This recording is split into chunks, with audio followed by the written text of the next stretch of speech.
सभी किसान साथियों को नमस्कार। मैं सर्वेश बुंदेली और हम लोग हैं रुद्रपुर से 6 किलोमीटर दूर एक गांव में जिसका नाम है बागवाला।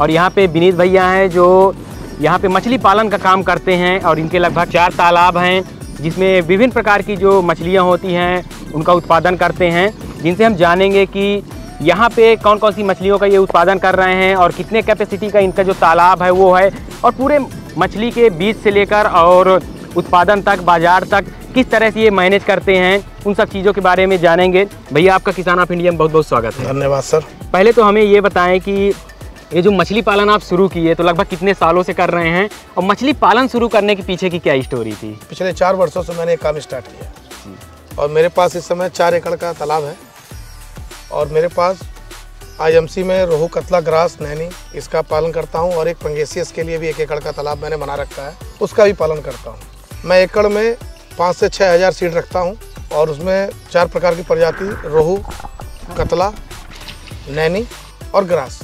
ग्रास के लिए आपने देखा होगा कि अभी हमारे लोगों ने अभी चारा भी डाला आपके तालाब में, जिसको और दाने के रूप में मैं फ्लोटिंग दाना ही यूज करता हूँ अपनी अपनी कंपनियों का, जिस कंपनियों का बढ़िया रिस्पांस होता है और जिसका मार्केट में आसानी से उपलब्धता हो जाए उसी का दाना अवेलेबल करके मैं मछलियों को प्रयोग में लाता हूँ। अच्छा, ये जो मछलियाँ जैसे आप बताए कतला, रोहू, ग्रास, ये लगभग कितने दिनों में तैयार हो जाती है? देखिए, जो मेरा पिछले 4 वर्ष का बहुत लंबा अनुभव तो नहीं है, बट 4 वर्ष का जो मेरा अनुभव है, मेरे हिसाब से 100 ग्राम का सीड हर मत्स्य पालक को अपने तालाब में डालना चाहिए। इसी समय मार्च में सीड का उनका अलग छोटा सा पॉन्ड होना चाहिए जिसमें उनके पास सीड हमेशा 100 ग्राम का अवेलेबल हो। 100 ग्राम का अपने रनिंग पॉन्ड में डालने में उस मछली को आराम से आदमी 8 से 10 महीने में पालक टेबल साइज जो 800 ग्राम से किलो की होती है उस पर ला सकता है। अच्छा, हमें ये भी बताएं कि जैसे मछली आपके 4 तालाबों में है, और तो क्या इसमें कोई रोग लगता है या कोई जैसे बाहरी कीट वगैरह होते हैं उनका कुछ प्रकोप होता है, उसके लिए आप लोग क्या करते हैं? बिल्कुल, इसके लिए हमेशा 1-1.5 महीने पे अपने तालाब पे जाल कराते हैं। जाल कराने पे मछलियों के अंदर जितनी भी डिजीज़ लगी रहती है उसके लिए मार्केट में अलग अलग कंपनियों की अलग अलग दवाइयाँ उपलब्ध रहती हैं, और जो हमारे दाने के जो यहाँ के लोकल के जो डॉक्टर होते हैं उनको हम लोग फ़ोटो भेजते हैं, उसके आधार पर जो दवाई हमको सजेस्ट करते हैं उसका हम लोग यूज करते हैं। अच्छा, जैसे ये जो तालाब है तो जो हमारा फार्मर आपको हमें देख रहा है और अगर वो मछली पालन करना चाहता है तो उसे एज आ स्टार्टिंग के लिए कितने क्षेत्रफल का उसे तालाब बनवाना चाहिए, और उसकी लंबाई, चौड़ाई, और जो एक सबसे इम्पॉर्टेंट होती है कि किसी भी तालाब की गहराई, तो वो कितनी होनी चाहिए? देखिए, मेरा मानना है कि 1 एकड़ से नीचे का तालाब नहीं होना चाहिए और उसकी चौड़ाई भी कम से कम 200-150 फीट से कम नहीं होनी चाहिए। लंबाई में जितना चला जाए जिसमें 1 एकड़ कंप्लीट हो जाए। 1 एकड़ का मिनिमम तालाब होना चाहिए पालक, और गहराई कम से कम उसमें जो पानी का लेवल हो कम से कम 5 से 6 फीट। टोटल हाइट तो हो 7 से 8 फीट। अभी अगर आप देखेंगे तो मेरे तालाबों में 5 से 6 फीट पानी के बाद भी 1.5 से 2 फीट का गैप रहता है।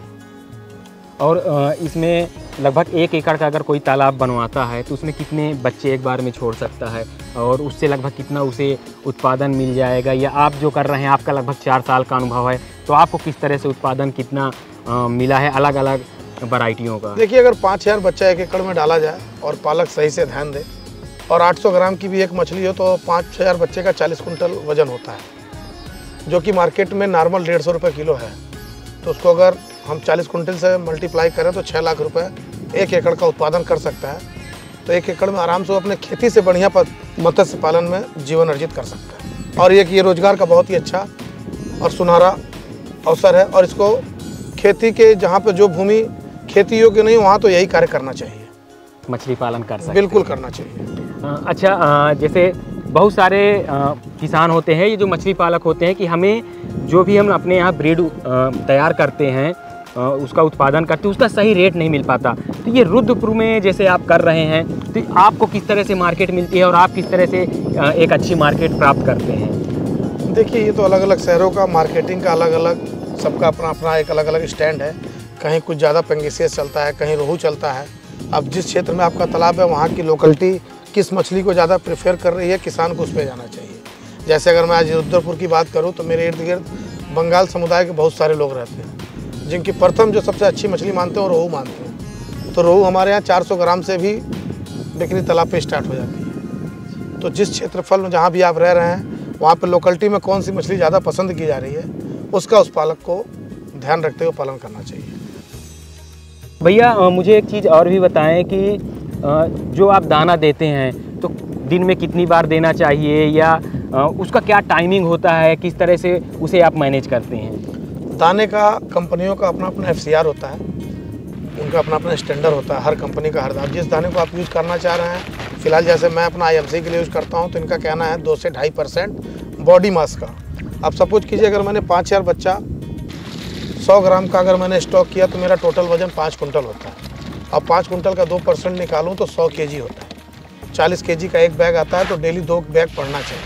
अच्छा, 100 ग्राम का। और जब 1-1.5 महीने आप उसको खिला लेंगे तो नेटिंग के थ्रू मछली निकालिए और आप देखिए कि मैंने दाना कितना खिलाया और मेरी मछली का ग्रोथ कितना हुआ।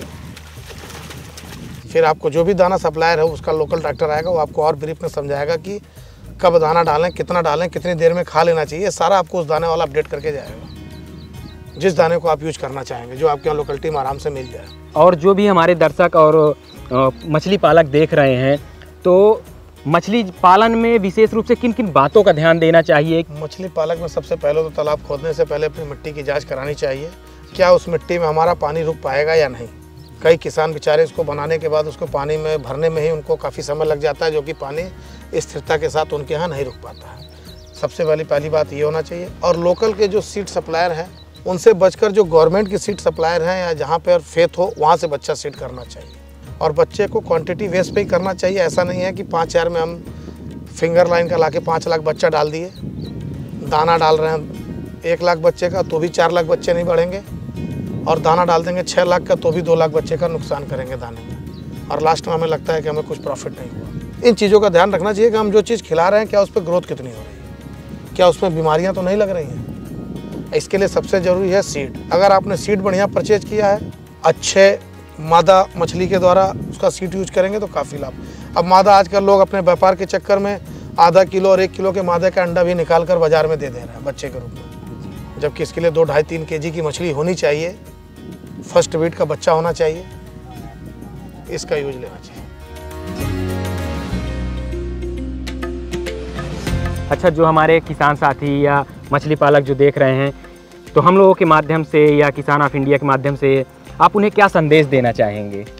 आपके माध्यम से मैं सारे किसान भाइयों को यही संदेश देना चाहूँगा कि एक बहुत ही अच्छा व्यवसाय है, ग्रामीण क्षेत्र के बेरोजगारों के लिए बहुत ही सुनहरा अवसर है, और इस पर हमारे प्रधानमंत्री श्री नरेंद्र मोदी जी ने इस कार्य क्षेत्र में बहुत ही योजनाएं किसानों के लिए स्टार्ट किया है, जिसका हमें इसका लाभ लेना चाहिए। और प्रत्येक राज्य में मत्स्य विभाग डिपार्टमेंट में अनेकों योजनाएं चल रही हैं। इसको एक नील क्रांति के नाम से एक सेपरेट कैबिनेट में भी इसका प्रस्ताव है, जिसका लाभ हर किसानों तक जा रहा है, और ये रोजगार का बहुत ही अच्छा माध्यम बनता जा रहा है, और आने वाले समय में बहुत ही अच्छा और बहुत ही बेहतरीन रहेगा। भैया मेरा एक सवाल और है कि क्या आप जो भी स्टेट गवर्नमेंट की या जो केंद्र सरकार की जो मत्स्य विभाग की योजनाएं चल रही हैं, तो क्या आपको किसी योजना का लाभ मिला है? उस योजना के बाद आप अपना और बिजनेस को बढ़ाए हैं, या फिर आप इंडिविजुअल अपने हिसाब से और इसको कर रहे हैं? बिल्कुल, मुझे राज्य गवर्नमेंट उत्तराखंड के माध्यम से मुझे इस तालाब के निर्माण के लिए प्रधानमंत्री मत्स्य योजना के अंतर्गत लाभ प्राप्त हुआ है, जिसका लाभ मैंने लिया है, और उस लाभ के माध्यम से ही मैंने इस गड्ढे को खुदवाया, इसमें सीड डाला, और भी अनेकों संस्था बनाकर गवर्नमेंट किसानों को लाभ देती है, एक समूह बनाकर, उसमें भी मेरा नाम है, उसका भी मैंने लाभ लिया है।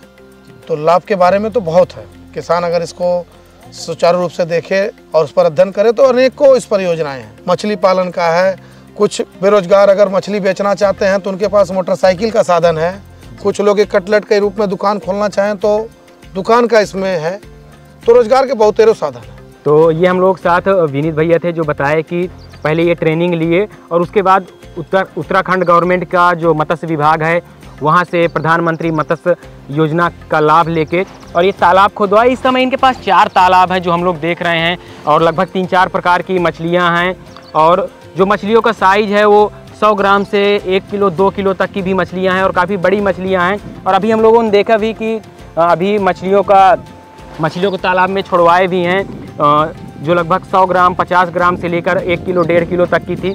भैया आप किसान साथियों को इतनी जानकारी दी है और हम लोग साथ जुड़े, आपका बहुत बहुत धन्यवाद। धन्यवाद।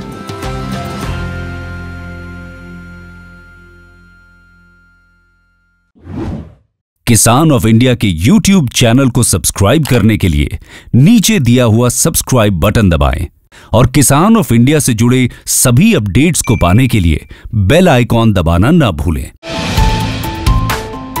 जो है आपके आसपास,